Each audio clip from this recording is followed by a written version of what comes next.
The cost of self-abandonment is yourself. It's your freedom. It's your light. It's you. You lose yourself when you abandon yourself. You lose yourself when you decide to not say that thing that you know you need to say, but you want to keep the peace anyway. When you decide to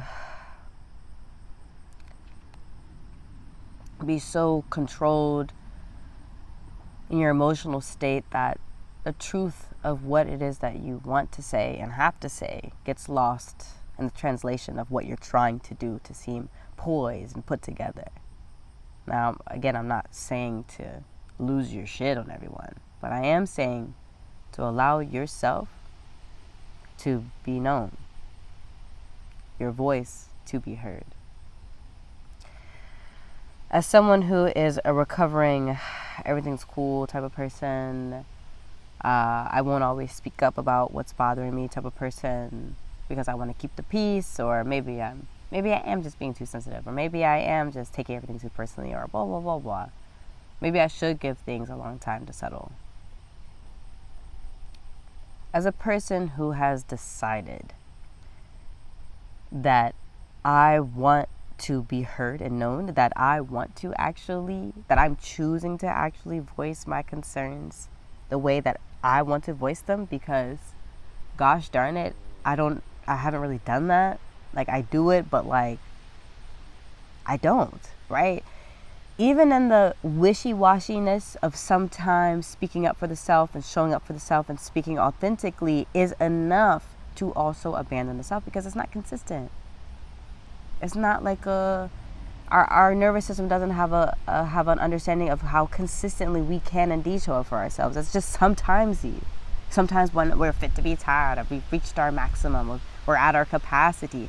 How can we get it so that we don't necessarily have to meet our capacity and then blow up, or then have to sever connections, or then have to have that big talk? How can we have micro talks, micro conversations in the moment when they need to happen, so that we're not abandoning ourselves, abandoning our truth for the sake of putting other people's feelings, thoughts, concerns, needs, desires above our own? I think this is the current challenge that I'm experiencing in my life and in myself, as being someone who feels like I'm taking a massive mask on and being like, actually, no, I don't like that. No. That's not how we're going to move. That's not how we're going to talk to each other, etc. And it is indeed explosive. I feel like a child. I feel like I'm filled with rage. And in the midst of all the different emotional regulation techniques I've learned throughout times, I'm sitting here like, why do I feel like I don't care at all about a single one of these emotional regulation techniques? I just want to express. I just want my truth and my authentic voice to do nothing else but be heard and expressed.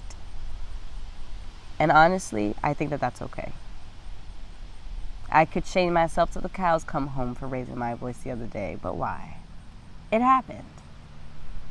I can always work on making sure that I don't even get to that point, because I don't want to get to the point of explosion. It's a recurring theme. So how can we do that? Well, the cost of self-abandonment. Remembering what that cost is. If there's a moment that comes and it says, put others' feelings above your own, but you recognize that might cost you your sanity, or might cost you your self-respect, even towards yourself. It might cost you that sense of feeling loved and belonging. Even within yourself, it might cost you that sense of feeling safe, as if you yourself can indeed advocate for yourself. Then that's the moment to say something. Because the cost of self-abandonment is your light, it's your life, it's your everything. No one benefits from you abandoning yourself, especially if the person that you're abandoning yourself for is still going to be in your life down the line when you explode 6 months later. Because everything's just piled up and you're done, you're over it. You're so ready to sever the tie that nothing can really help you even consider to keep that connection true between you and that person. Ask yourself, what ways can I now, in my life, right now, have the micro necessary, courageous conversations that need to be had. Even if it's something that happened last year, how can you have it now? How can you slowly and iteratively address these things? And how can you do it in a way that is calm but true? That is real and authentic to you. Even if something happens tomorrow, are you willing to admit how it has affected you? Are you willing to accept that it has affected you? And are you willing to have the courageous conversation to move past it, to move through it, whether or not it's a conversation that you need to have with yourself or with somebody else? And these are the very questions I'm having with myself. So, hey, join me along on this ride of learning to be more authentic, of no longer abandoning myself. Because what does my nervous system know? Like many others who have consistently abandoned themselves throughout time, that I'm not safe in my own body, that I won't advocate for myself consistently. That's not where we want to be. There are things to do, things to be experienced, things to be said. But the more that we sit there and abandon ourselves, the more that even within ourselves, whether or not it's a business move, a promotion, a person that we want to be with, we're not going to feel confident enough to even be in relation to these things, to release that thing. We're going to feel insecure perpetually and not be sure why and project that onto everybody else all the time. At some point in time, we have to say, no, it ends now. And what starts now is being a safe house for myself, a true refuge. Because we'll constantly look for everyone else to be a refuge for us and never find it. But if we can find it within ourselves, that's the first step, is making that choice and that decision to do that.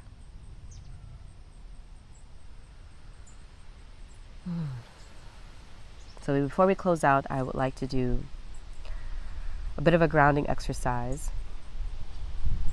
And we'll use our breath and a little bit of visualization. So I love how the sun has just come down upon my face. And what we're going to do is, as you're comfortable, you're going to close your eyes. Shake a little bit, get loose. If your feet are not grounded, ground them both on the ground if you can. Or lay down, sit with your back up straight. I'll make these adjustments with you. And we're going to practice some breathing techniques. And as we're breathing in, we'll be breathing in the light of life. This universal life force energy, God energy, the Spirit of God. We're going to be breathing in the light of life. And on our exhale, we're going to be breathing out any time that we have begged to be chosen, begged to be loved, any time that we have abandoned ourselves and the tension that continues to persist in our body because of that. So as we're ready, take a deep breath with me and let it out. Another cleansing deep inhale in and let it out. One more time, in and out. So again, I want you to set the intention that with every inhale, you're bringing in the light of life, that light and that life that knows that you are nourished, you are taken care of, you are always enough just as you are. There is nothing that you have to do or change or be to prove to anyone, to about anything. You are here. You are enough as you are. You are worthy as you are. So breathe that in. Breathe in that light. Allow it to fill you. And on your exhale, let the tension go, the self-abandonment go.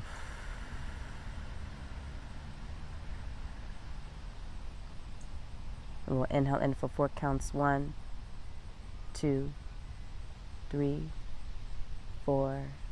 Hold it at the top. Let that light permeate throughout your body.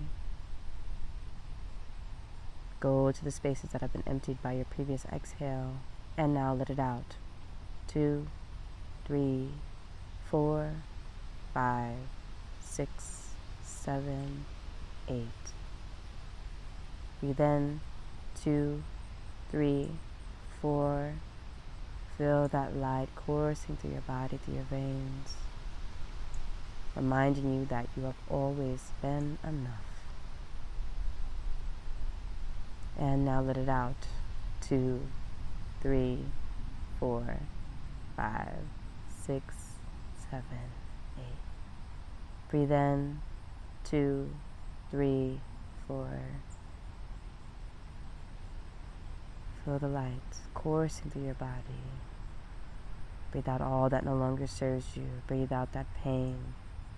4, 5, 6, 7, 8. One more round. Breathe in that light. The light of life, the light of God. Hold at the top here. Allow it to permeate throughout your entire body. Every cell, every vessel. And now exhale out.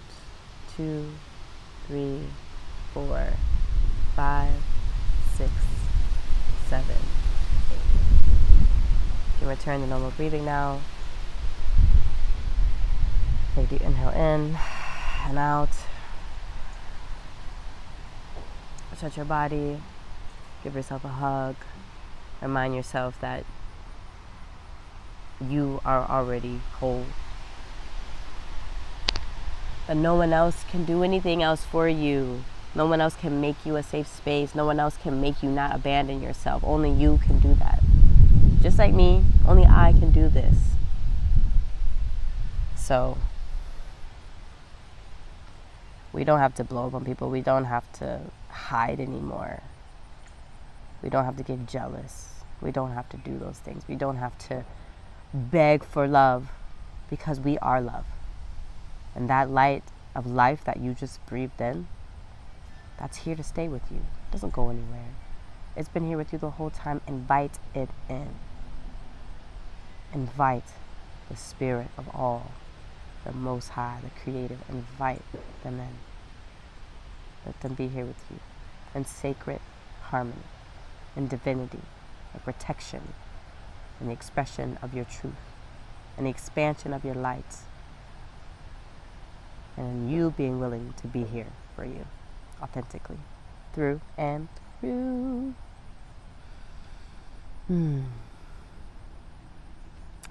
If you'd like to work with me, would you like a Reiki session virtually, or just curious about my work, see the link in my bio for details. And as always, I thank you all so much for being here. Like, subscribe, share with others. And if you're interested, please also buy me a coffee. It is your donations, your buyings of the coffees that make this work possible for me to continue to do and expand. So thank you for being here. Thank you for listening. Thank you for taking part in this conversation. And of course, if you have any comments, anything that you would like to discuss, leave them below. And happy to be here. Until next time.